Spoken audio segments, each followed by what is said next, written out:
pahala-pahala terhadap orang yang sabar, sehingga pahala tersebut bi ghairi hisab, tidak dapat dikira dengan terlalu banyaknya. Kemudian kita lihat lagi firman Allah Subhanahu wa taala berkaitan dengan sabar ni banyak disebutkan di dalam Al-Quran. وَجَعَلْنَا مِنْهُمْ أَئِمَّةً يَهْدُونَ بِأَمْرِنَا لَمَّا صَبَرُوا. Artinya, dan aku jadikan daripada mereka itu akan beberapa imam yang memberi petunjuk mereka itu akan manusia dengan suruh tatkala sabar mereka itu. Iaitu kalau kita nak tengok maksud sebenarnya, waja'alna minhum a'immatan, kami jadikan daripada mereka ini, kami buat daripada golongan mereka ini a'immah, kami jadikan mereka imam-imam, kami jadikan mereka ini ketua-ketua. Yahduna bi amrina lamma sabaru, mereka ini akan bertindak, mereka ini akan memerintah bi amrina, dengan perintah daripada kami, lamma sabaru. Maknanya bagi orang ataupun bagi rakyat-rakyat yang mereka ini hidup dalam kesabaran, bersabar dengan segala ujian daripada Allah Subhanahu Wa Taala, bersabar dengan berbagai-bagai bentuk kesabaran yang akan kita bincangkan nanti, maka kemungkinan besar orang-orang ini, rakyat-rakyat ini akan diberikan kepada mereka pimpinan-pimpinan yang adil. Ganjaran lamma sabaru, ganjaran daripada kesabaran mereka terhadap Allah Subhanahu Wa Taala, yang mana pada peringkat awalnya kita nampak sabar ini hanya apabila kita ditimpa musibah. Tapi di hadapan nanti ada perbincangan berkaitan dengan sabar yang mana ianya sangat luas untuk difahami. Kemudian kita lihat lagi dan sabda Nabi sallallahu alaihi wasallam, as-sabru nisful iman, sabar itu setengah iman. Dan sabda Nabi, as-sabru kanzum min kunuzil jannah, sabar itu satu bentuk kanzun. Kanzun maknanya tempat simpanan ataupun perbendaharaan, min kunuzil jannah, daripada perbendaharaan syurga. Mana aset-aset syurga tu antaranya adalah yang kita namakan sebagai sabar. Bila mana kita banyak aset syurga, maka tempat kita nanti dia tak pergi dah tempat lain.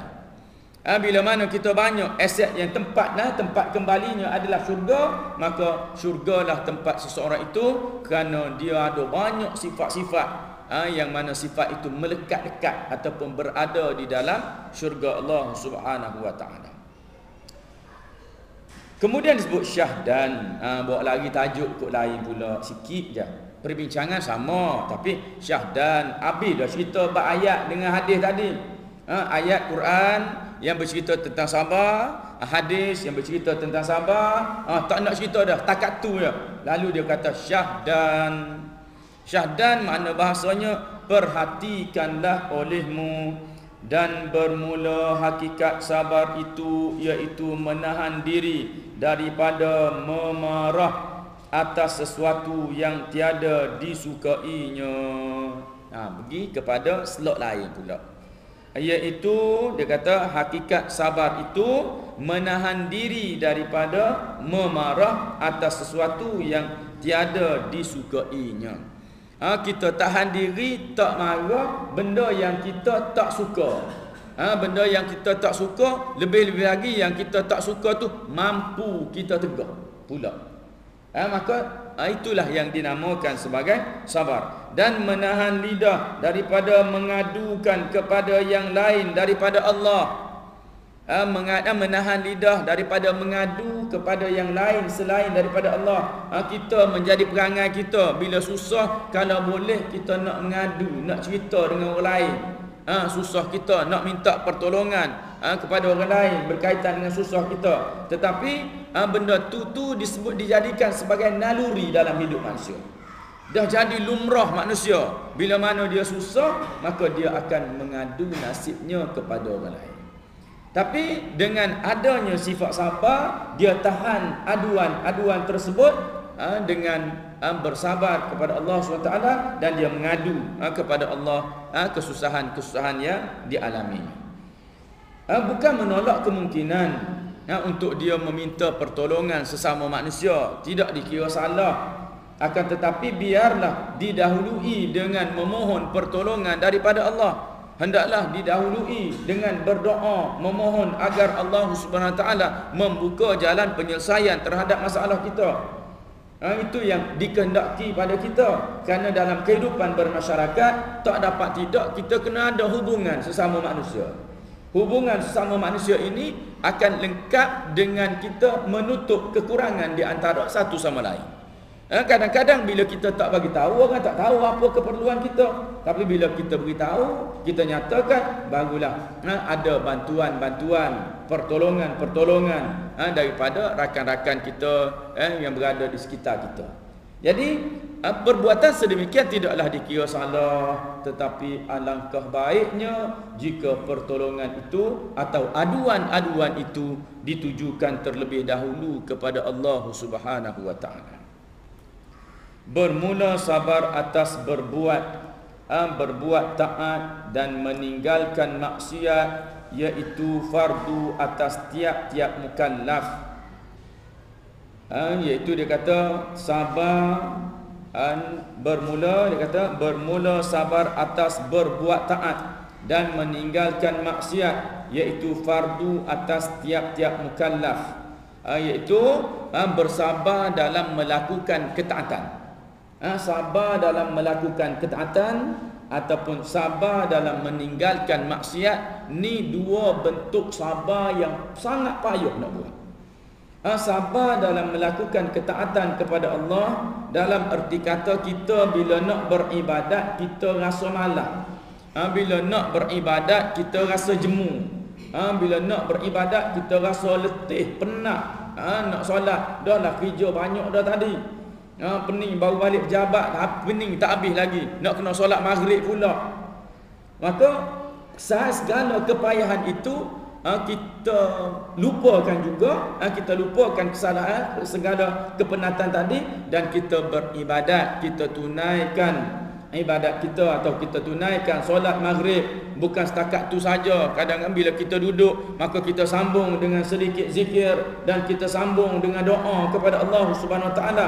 Dalam kepenatan itu yang dipanggil sebagai sabar dalam ketaatan kepada Allah. Kalau tak sabar, pakai tak buat terus dah. Kalau tak sabar, pakai tak mari terus dah masjid surau ni. Sebab apa? Penat. Itu dia panggil sabar dalam taat perintah Allah Subhanahu Wa Taala. Walaupun perkara yang nak dibuat itu merupakan perkara yang berat, perkara yang susah untuk kita buat, tetapi berbekalkan kesabaran dalam diri, maka kita melakukan apa yang disuruh oleh Allah Subhanahu Wa Taala. Di sini juga disebutkan bahawa sabar dalam meninggalkan maksiat. Hak ni pun payah juga, sebab maksiat ini benda yang menarik. Kita dah cerita dulu, yang namanya maksiat tak ada satu pun yang tak menarik. Yang namanya dosa tak ada satu pun yang tidak seronok. Semuanya dibuat oleh Allah Subhanahu Wa Taala. Yang bernama dosa ini, jiwanya rasa nak untuk jadikan tu sebagai satu benda yang dikira berdosa. Sebab apa? Benda tu dibuat untuk menguji manusia. Maksiat yang diwujudkan ini untuk uji manusia, supaya manusia patuh perintah Allah. Allah SWT telah tanamkan dalam diri manusia ini suka kepada perkara-perkara ini. Dalam masa yang sama Allah larang kita daripada buat. Bila mana kita ada perasaan suka dari sudut nafsunya menyukai perkara tersebut, tetapi terhalang dengan larangan daripada Allah, dan kita bersabar terhadap larangan-larangan tersebut, kita tak buat, maka kita dikira sebagai orang yang berjaya dalam menahan diri kita daripada keinginan-keinginan kita untuk melakukan perkara yang tidak diredai oleh Allah Subhanahu Wa Taala. Jadi kalau sekiranya Allah Subhanahu Wa Taala melarang kita buat benda yang memang kita tak ada naluri pun tak nak buat benda tu. Allah larang kita benda yang naluri kita tak nak buat, maka larangan itu tidak berguna. Larangan itu tidak berfaedah. Dia larang kita buat benda yang memang kita tak nak buat. Jadi tak ada guna larangan. Jadi tidak terhasillah satu mujahadah dalam diri. Tidak terhasil satu perjuangan dalam diri untuk menahan daripada melakukan perkara yang didorong oleh jiwa kita, didorong oleh nafsu, didorong oleh bisikan syaitan, suruh kita buat, tapi kita mempunyai keimanan pada Allah, maka kita bersabar untuk menolak dorongan-dorongan tersebut walaupun ianya sangat menarik minat kita. Kemudian kita lihat lagi disebutkan di sini dan meninggalkan demikian lagi sabar atas bala dan segala kesakitan itu fardu atas tiap-tiap orang yang mukallaf.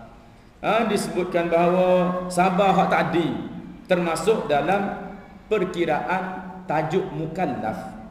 Apa makna mukallaf? Iaitu orang yang diberi tanggungjawab. Orang yang diberi tanggungjawab. Kallafa yukallifu, mukallaf. Maknanya orang tu asalnya tak ada tanggungjawab. Dia daripada kecil dilahirkan jadi kanak-kanak besar umur 10, 11, 12 tahun. Tu dia panggil budak yang belum mukallaf. Apa makna belum mukallaf? Belum ada tanggungjawab dosa pahala. Belum ada tanggungjawab perintah dan larangan daripada Allah. Tu sebelum tu kena solat. Tak, dia bukan kena solat. Anak-anak sebelum tu dia tak wajib solat. Yang wajib solat, yang wajibnya adalah mak ayah dia. Yang wajibnya adalah ibu bapa dia suruh anak solat. Anak tak wajib solat. Sebab apa tak wajib solat? Sebab dia bukan mukallaf. Selama mana dia belum baligh, maka dia tidak dinamakan mukallaf. Sebelum mana sebelum dia ini dikira akil, dia akil baligh, mana taknya sebelum dia cukup umurnya, maka selama itulah dia tidak dipanggil sebagai seorang yang mukallaf. Bila cukup umur, saya teringat duduk main dengan budak-budak di kata satu. Nak ajar dia, kadang-kadang nak suruh baca Quran, maka sebutlah sikit antara larangan-larangan orang yang tidak boleh membaca Al-Quran ialah orang yang berhadas besar. Contoh orang yang berhadas besar ialah tak sempat nak sambung. Dia cepat-cepat menyampuk dengan yakinnya, berak dia kata. Biasanya hak menyampuk gitu hak kecil je. Dia memang tak tahu apa lagi.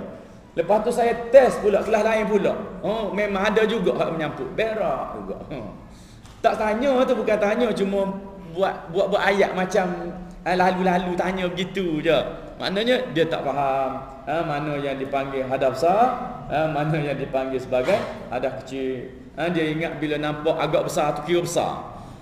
Gitulah pemahaman anak-anak kita. Sama mana dah tingkatan 1. Kalau tengok kau rupa tu memang belum akil, belum baligh. Kerana dengan saiz badannya yang kecil. Jadi hak besar-besar dah ni ketawakan dia. Sebab hak besar-besar ni dia faham dah, dia tahu. Tambah-tambah lagi yang perempuan-perempuan yang mana dia lebih besar, lebih mature nampak daripada anak lelaki ni, hak ni hak ni jom ketawalah. Sebab apa? Mungkin dia pun tak jangka hak kecil itu nak jawab dengan jawapan yang sedemikian. Jadi permulaan kepada akil tadi, permulaan kepada baligh tadi dengan mimpinya, dengan period ataupun haidnya, maka bermula daripada situlah seseorang itu dipanggil sebagai mukallaf, diberi tanggungjawab. Maka bermula daripada itu dia ada dosa, dia ada pahalanya yang tersendiri. Bermulalah buka buku catatan amalannya. Sebelum tu tak ada lagi buku. Buku kalau untuk benda baik buruk dia ni, buku ayah ya. Kira pakai kongsi situ je. Pakai buat tu ya. Jadi ayah-ayah terutamanya yang tidak menyuruh anaknya solat, yang berada dalam jagaannya, maka ayah dikira berdosa setiap waktu solat. Sebulan tak suruh, maka ada 5 kali 3, 15, 150 waktu. Setahun tak suruh solat, ada 1800 waktu. 3 tahun tempoh yang Nabi suruh 7 hingga 10, 7, 8, 9 kira tak 10 tak masuk. 3 tahun Nabi suruh je. Tak suruh, tak memaksa. Suruh sahaja anak kamu solat, tapi ayah tak suruh, mak pun tak suruh, maka ada 5,400 dosa yang dikumpul. Kerana apa? Kerana menganggap anak itu kecil lagi, 7 tahun, takkan nak turun solat. Tambah pula kita leka dengan 7 tahun tu. Kita rasa tunggu masuk sekolah baru 7 tahun. Jangan leka, sebab sebelum masuk sekolah dia dah berumur 7 tahun. Sebab 7 tahun itu dikira qamariyah. Dikira berkaitan dengan kitaran bulan. Dikira bulan Islam, bukan dikira bulan Masihi. Maknanya kalau 7 tahun tu kena tolak lebih kurang 11 hari setahun. Tolak 11 hari setahun. Kalau 6 tahun, 6 kali 11, 66 hari. Ambil lah, kira boronglah, kira 2 bulan. Sebelum 2 bulan cukup umur 7 tahun kiraan Masihi, confirm anak kita dah masuk umur 7 tahun. Bila dah masuk umur 7 tahun, bermula satu kewajipan kepada ibu bapa, bukan anak. Kewajipan kepada ibu bapa untuk menyuruhnya solat. Walaupun si anak itu belum pandai solat. Walaupun anak tu solat tak tahu apa-apa, buat 1 rakaat lari terus, cukuplah tuan-tuan. Asalkan diingatkan anak itu supaya solat. Kalau tidur kejutkan dia, bangun, solat. Solat lepas tu tinggallah. Dah suruh dah tu. Tak payah nak ambil anak bawa pergi bilik air, mandikan anak baru 7 tahun. Cukup sekadar suruh untuk dia ingatkan waktu solat ni, untuk diingatkan mereka tentang waktu solat tersebut di setiap waktu perjalanan waktu-waktu solat yang dilalui oleh anak-anak tadi bersama-sama dengan kita. Begitu juga dikatakan di sini bahawa sabar atas taat, sabar atas maksiat dikira sebagai fardu ataupun wajib kepada mukallaf. Manakala tak sabar untuk melakukan ketaatan, maka dikira berdosa. Tak sabar lalu kita buat maksiat, maka kira berdosa. Begitu juga di sini dikata demikian lagi sabar atas bala dan segala kesakitan, itu fardu atas setiap orang yang mukallaf juga. Dibala oleh Allah SWT, diuji oleh Allah SWT, maka wajib bersabar terhadap ujian-ujian tersebut. Kalau tak sabar, kita mengunguk, kita mengungkit, maka bila sebut wajib, berdosa. Seseorang itu tidak bersabar terhadap ujian Allah Subhanahu wa taala. Adapun sabar atas berbuat yang sunat dan meninggalkan yang makruh dan yang mubah dan meninggalkan dunia yang lebih daripada hajat, maka iaitu sunat. Sabar daripada perkara-perkara sunat, sabar daripada patutnya benda sunat ni kena buat, tapi kita malas nak buat, maka tak sabar.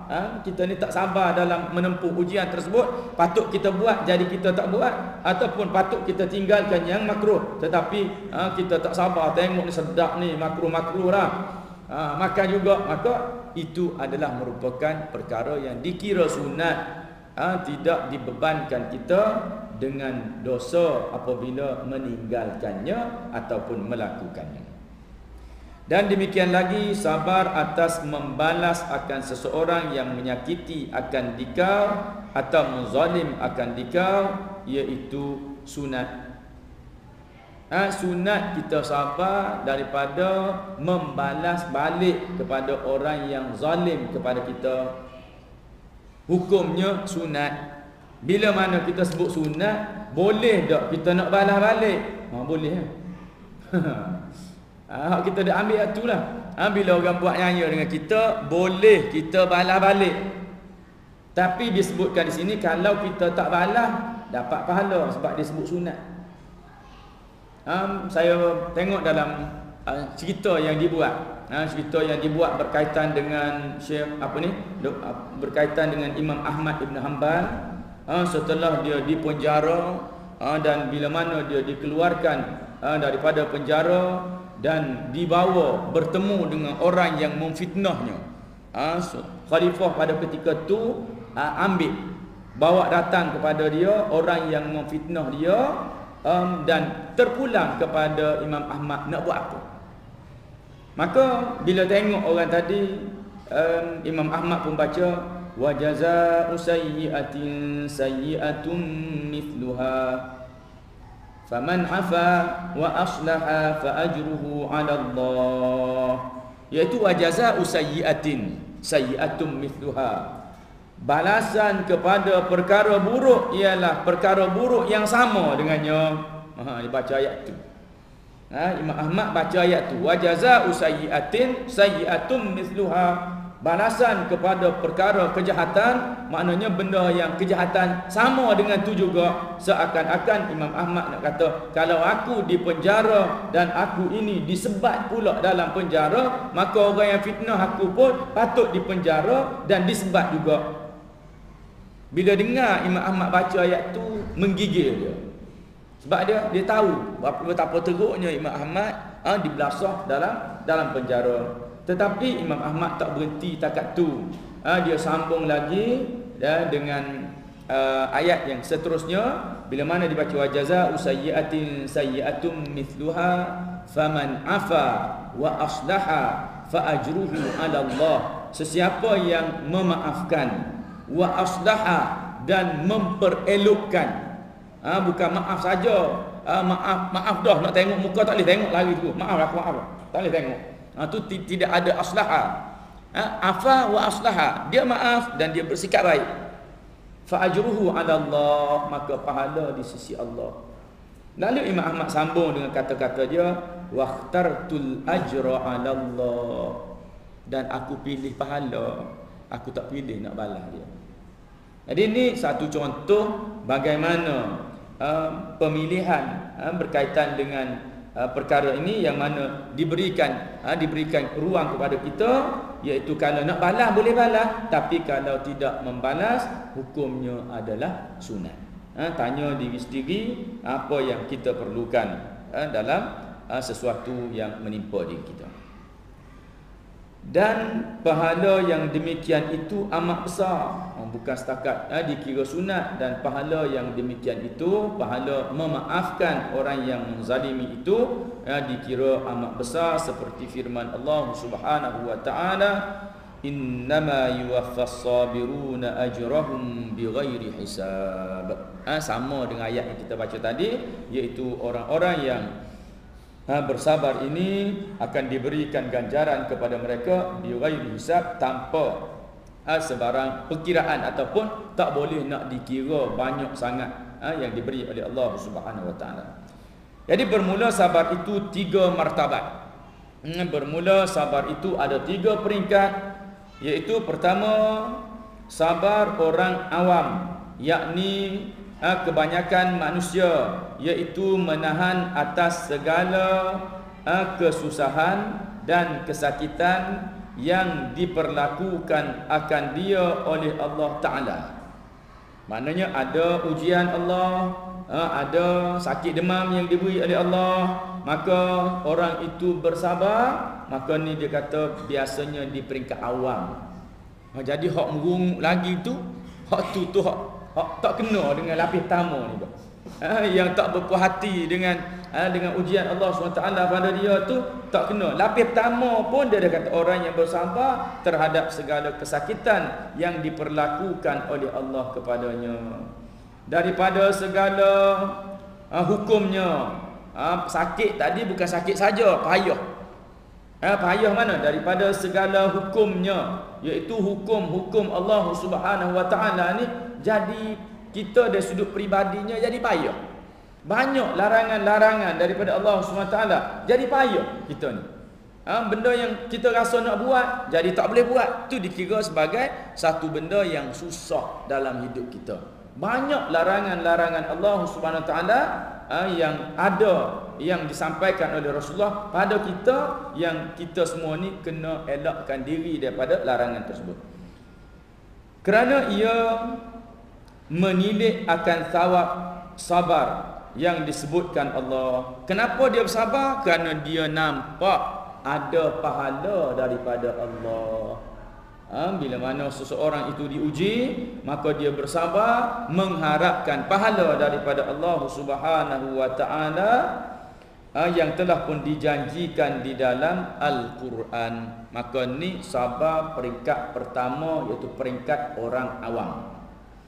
Dan demikian lagi sabar atas berbuat taat. Sama juga sabar untuk melakukan ketaatan. Macam kita duk sabar-sabar ni lah. Penat-penat pun datang lah.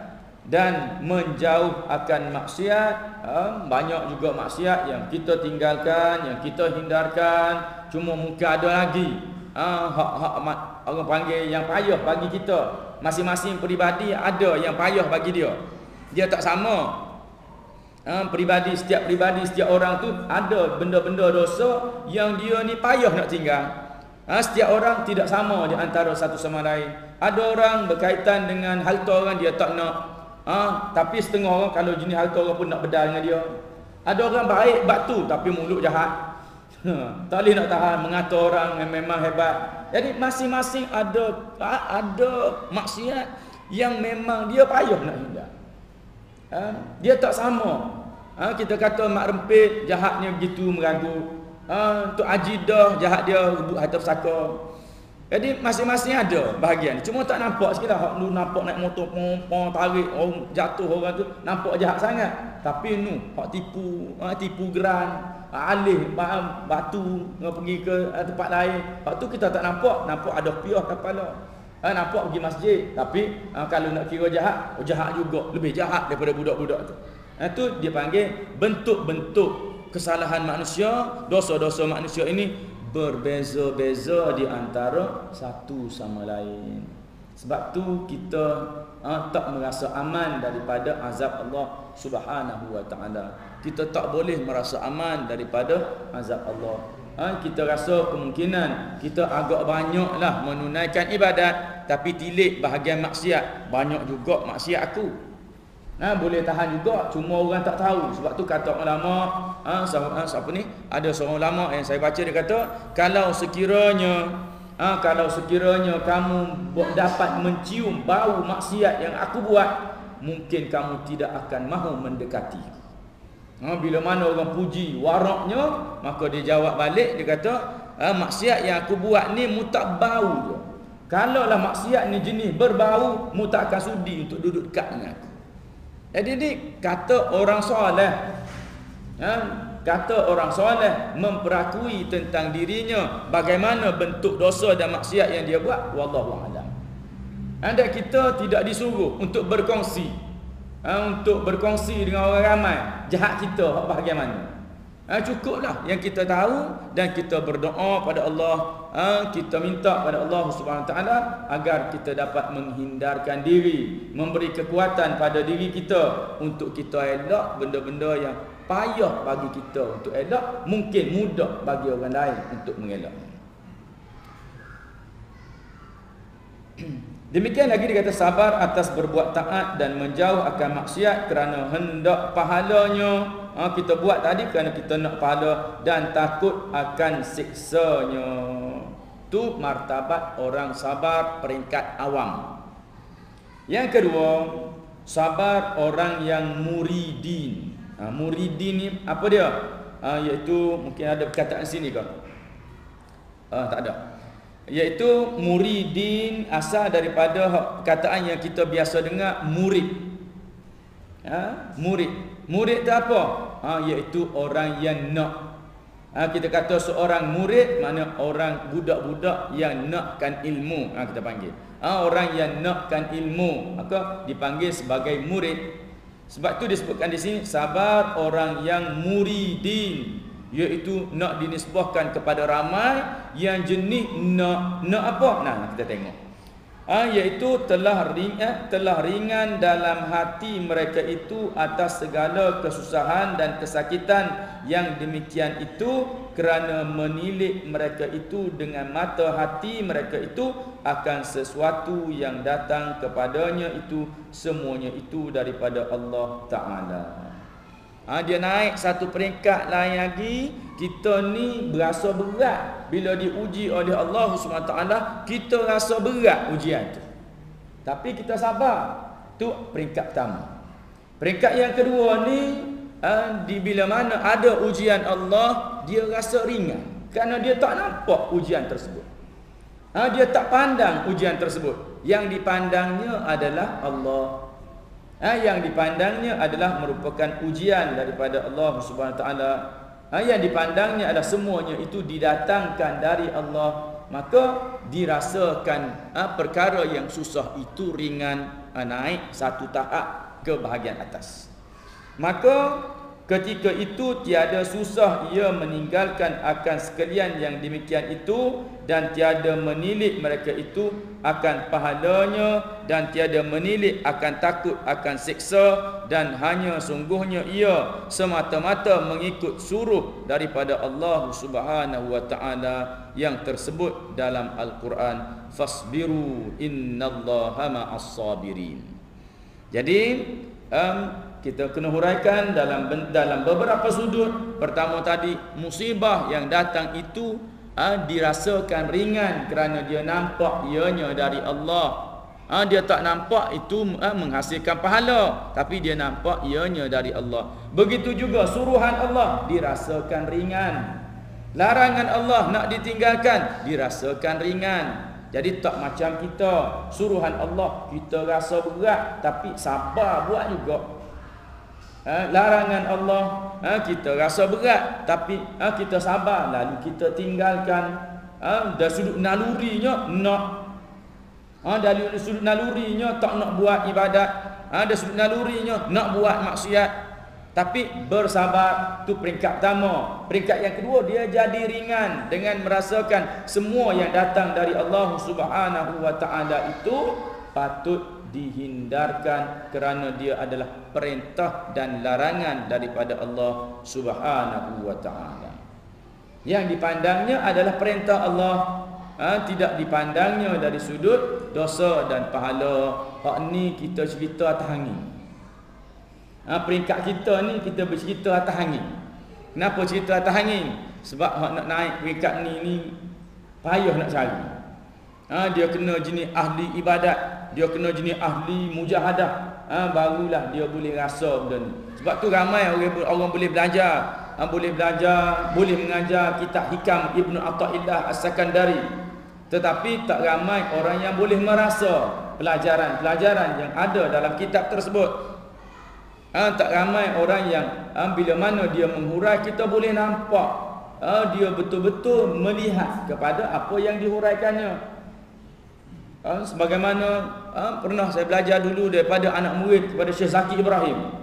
Anak murid kepada Syekh Zaki Ibrahim, yang mana Syekh Zaki Ibrahim ni ketua tarikat Muhammadiyah Syaziliyah di Mesir tu. Dia seguru dengan Hasan Al-Banna. Masa saya di Mesir tu dia dah sangat tua. Nak berjalan pun kena bawa kiri kanan dah, kena papah dah. Jadi bila mana kami minta nak mengaji, maka dia hantar anak murid dia. Dia hantar anak murid dia untuk mengajar kitab hikam Ibnu Athaillah tu. Setiap huraian-huraian yang diberi, kita nampak bagaimana dia merasa huraian tersebut. Dia rasa peringkat-peringkat tersebut dengan air muka, dengan air mata yang bercucuran dalam huraian, menyebabkan saya mengaji dengan dia. Matan-matan Ibnu Athaillah tu sebahagian daripada saya belajar, saya ingat masa tu juga. Tak pernah saya balik rumah buka buku tengok menghafal, tak pernah. Tapi saya ingat semasa dia hurai, semasa diterangkan pada kami, kerana nampak bagaimana keikhlasan yang terpapar pada wajahnya, bagaimana perasaan yang mana dia rasa dengan huraian-huraian ataupun perkara-perkara tersebut. Maknanya kalau diceritakan perkara-perkara yang sebegini, seakan-akan kita rasa itulah orang. Seakan-akan kita rasa memang dia rasa benda yang diceritakan. Bukan sebagaimana kebiasaan manusia hanya boleh bercerita tetapi tidak merasai apa yang diceritakannya. Orang-orang ni dipanggil sebagai orang syariah. Orang syariah ataupun naik sikit lagi dipanggil orang tariqah. Orang syariah ni orang yang ada peta. Dia ada peta nak pergi satu tempat, nak pergi destinasi dia tengok peta. Aku tahu ni jalan ni boleh pergi, jalan ni pun boleh pergi, jalan highway ada, jalan banyak traffic light ada. Dia tahu jalan tu, dia tengok peta, dia tahu. Tapi dia pergi dah belum? Tak pergi lagi. Dia ada peta. Itulah orang syariat. Dia tahu banyak benda untuk sampai kepada Allah SWT ni. Kena banyak berzikir, kena banyak solat, kena banyak baca Quran. Tanya dia, zikirmu banyak ke? Dah, aku tahu lah. Kalau buat banyak dia jadi. Baca Quran, aku malas juga. Tapi aku tahu kalau baca Quran banyak ni pun orang tu jadi baik. Ini dipanggil orang syariah. Dia tahu. Dia pun buat juga, tapi buat sikit-sikit gitu je lah.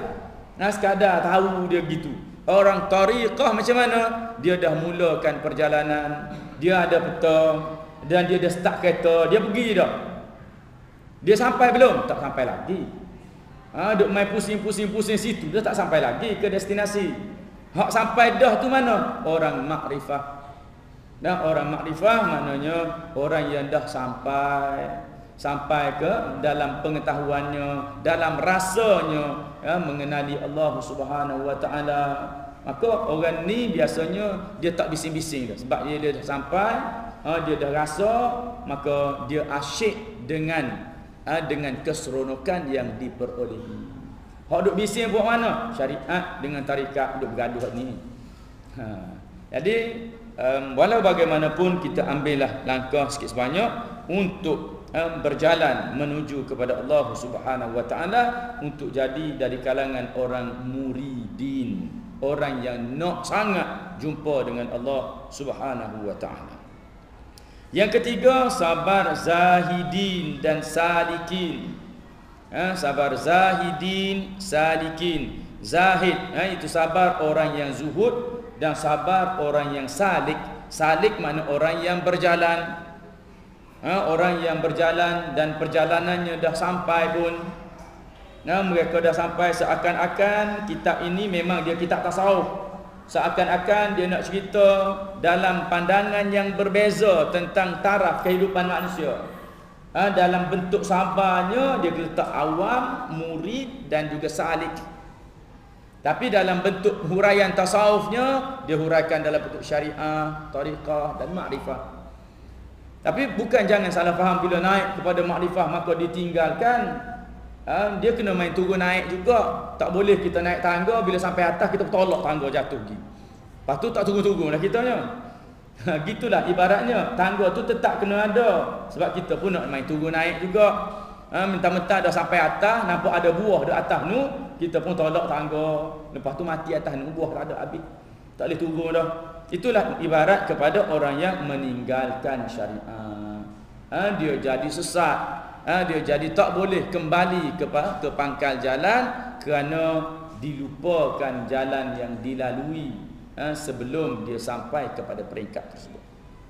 Jadi sabar orang-orang yang zahidin dan salikin ini, iaitu sabar atas segala hukum Allah Ta'ala yang datang atas mereka itu, serta berlepas mereka itu daripada ikhtiar dan tadbir. Berlepas mereka itu daripada ikhtiar dan tadbir mereka itu, kerana mereka itu telah melihat akan bahawasanya sekalian yang demikian itu daripada ikhtiar Allah dan tadbirnya yang dalam azali, yakni di dalam Lauh Mahfuz, tiada boleh berubah-ubah.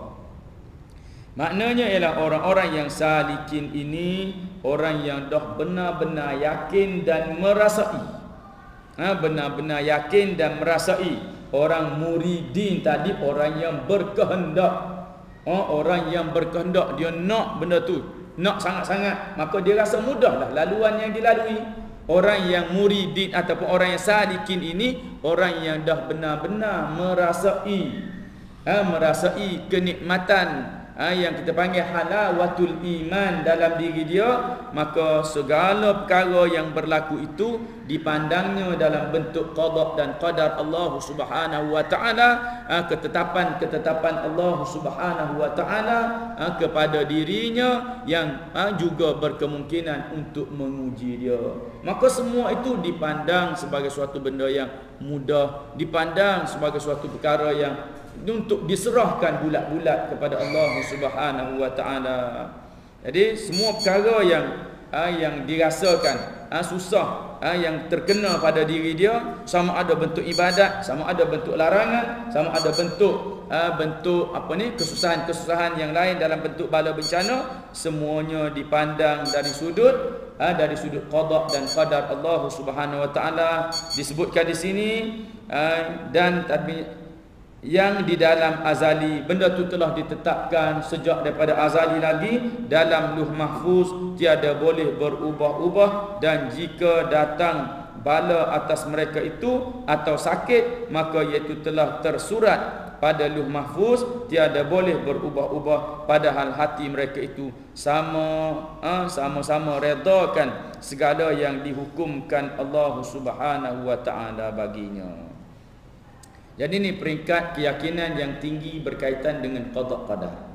Di peringkat awal kita sememangnya mesti meyakini segala apa yang ditetapkan oleh Allah Subhanahu wa taala itu tidak berubah.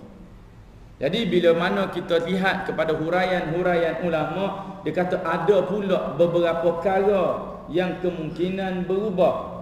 Sama ada berubah tu berubah sekarang atau berubah sejak azali, wallahu a'lam. Tak ada siapa yang boleh tahu hakikat penulisan qada dan qadar, dan kita pun tidak dituntut untuk mengetahui hakikat kepada qada dan qadar. Yang bolehnya adalah kita berpegang kepada beberapa dalil. Kita berpegang kepada dalil-dalil tertentu yang ada kemungkinan yang dilakukan oleh para sahabat. Contohnya Umar Al-Khattab, bila mana berlaku suatu tempat yang dilanda wabak taun, Umar yang sepatutnya sebelum daripada perjalanan, mereka telah pun bermesyuarat akan melalui kawasan-kawasan ini. Bila mana keputusan mesyuarat telah diputuskan, maka kena buatlah dah mesyuarat. Tapi bila sampai ke sempadan negeri tersebut, Umar mengambil pilihan untuk melencong ke tempat lain, tak nak pergi sebagaimana keputusan yang telah dibuat dalam mesyuarat. Iaitu kerana dah tahu di sana ada wabak, di sana ada penyakit. Lalu ditegur oleh sahabat yang lain, "Ya Umar, atafirru min qadarillah?" Wahai Umar, adakah kamu lari daripada qadar Allah? Maka jawab Umar, "Na'am. Afirru min qadarillah ila qadarillah." Aku lari dari qadar Allah kepada qadar Allah yang lain. Maknanya ini adanya unsur usaha. Adanya unsur usaha, sama ada usaha dalam bentuk usaha yang nampak jelas ataupun zahir, ataupun usahanya dalam bentuk batin. Usaha yang mana kita buat itu kemungkinan akan merubah takdir. Merubah takdir ini kalau kita lihat dalam huraian yang dibuat oleh Syekh Muhammad Al-Ghazali, tok guru kepada Syekh Yusuf Al-Qaradawi, dikatakan bahawa seakan-akan apa yang telah ditulis oleh Allah Subhanahu wa taala tu sejak azali dah tetap semua. Tapi sebelum berlakunya pelaksanaan, maka yang asal itu kemungkinan dipadam. Padam tu bila? Hari ni ke? Setelah kita, contohnya, setelah kita banyak bersedekah, maka rezeki kita yang tulis dulu jadi sikit jadi banyak. Adakah kerana kita menyambung silaturahim, maka umur kita yang pendek ditulis dulu tiba-tiba bertukar jadi panjang? Kata Syekh Muhammad Al-Ghazali, suasananya tidak begitu. Perubahan itu berlaku, tetapi berlaku sejak azali. Allah SWT maha mengetahui apa yang akan berlaku. Pada peringkat awalnya, kemungkinan kalau nak gambaran kita lah, ni gambaran saya buat lah, kita buat satu perancangan. Bila kita buat satu perancangan, kita pun baca perancangan ni, okey, nak gazet dah ni. Lepas tu kita tengok pula, tengok kepada persekitaran kita, ini kena ubah ni, ada faktor-faktor yang perlu diubah. Faktor-faktor itulah yang mengubah. Perubahan itu telah berlaku sejak daripada dulu kerana ilmu daripada Allah Subhanahu wa taala. Ilmu Allah Subhanahu wa taala yang maha mengetahui, yang maha mengetahui sejak azali, untuk menunjukkan bahawa luasnya ilmu Allah, maka Allah tulis, Allah perintahkan supaya menulis segala perkara yang akan berlaku untuk membuktikan luasnya ilmu Allah. Kita, gambaran kita bila mana kita sebut nanti Kita kata tegur budak-budak main. Jangan main. Jatuh parit tu. Jangan main basikal sini, jatuh parit. Tiba-tiba budak tu pun kena jatuh sungguh. Kan aku kata dah. Aku kata dah tu sebab jatuh dah. Kalau tak jatuh tak kata aku kata dah. Tak pernah budak kita kata bila mana budak nak main kita pun kata kita tulis. Nanti budak ni lepas ni jatuh. Kita kata begitu. Kita tulis dah benda tu. Maka jatuh sungguh. Orang boleh tengok. Tengok betul sungguh dia tulis jatuh. Tu baru hebat. Kalau kita nak kata budak jatuh baru kita kata aku kata dah kan tadi. Bila dia kata pun tak tahu. Kata sungguh ke tak pun tak tahu. Jadi tidak terbukti ilmu kita. Jadi gambaran pada Allah SWT disuruh tulis itu adalah untuk membuktikan luasnya ilmu Allah. Orang ni asalnya aku nak masukkan dia dalam neraka ni. Asal contohnya. Tapi dia ni selalu berdoa, selalu buat, aku tahu dia ni nak buat dia jenis, nak buat baik. Pilihan hatinya untuk membuat kebaikan. Maka hak tu diubah. Awak tu mungkin itulah gambaran kepada perubahan yang berlaku yang dikatakan doa boleh mengubah banyak perkara, silaturahim boleh menjadikan kita ini umur panjang, sedekah yang banyak menjadikan rezeki kita bertambah-tambah. Ianya bukan berlaku doa hari ni berubah hari ni. Kalau doa hari ni berubah hari ni, maka tak nampak kehebatan Allah Subhanahu wa taala. Jadi Allah Maha mengetahui. Dia tahu dah kita nak doa atau tak nak doa. Dia tahu dah kita nak pilih beriman atau nak pilih menjadi kufur. Jadi berdasarkan pengetahuan itulah sedikit ruang yang diberikan pilihan kepada manusia ini dijadikan sebagai penyebab untuk masuk syurga atau masuk neraka. Bahagian-bahagian yang lain semuanya berbentuk paksa. Tengok dalam badan kita banyak yang Allah buat ikut paksa. Iaitu contoh jantung. Jantung kita tak boleh kontrol. Dia nak hidup-hidup. Sampai masuk mati. Kita tak boleh kontrol langsung. Sebab apa? Tu benda yang hidup ikut ijbar. Hidup ikut paksaan daripada Allah Subhanahu wa taala. Dan mengalirnya darah dalam tubuh kita ijbari, paksaan daripada Allah SWT.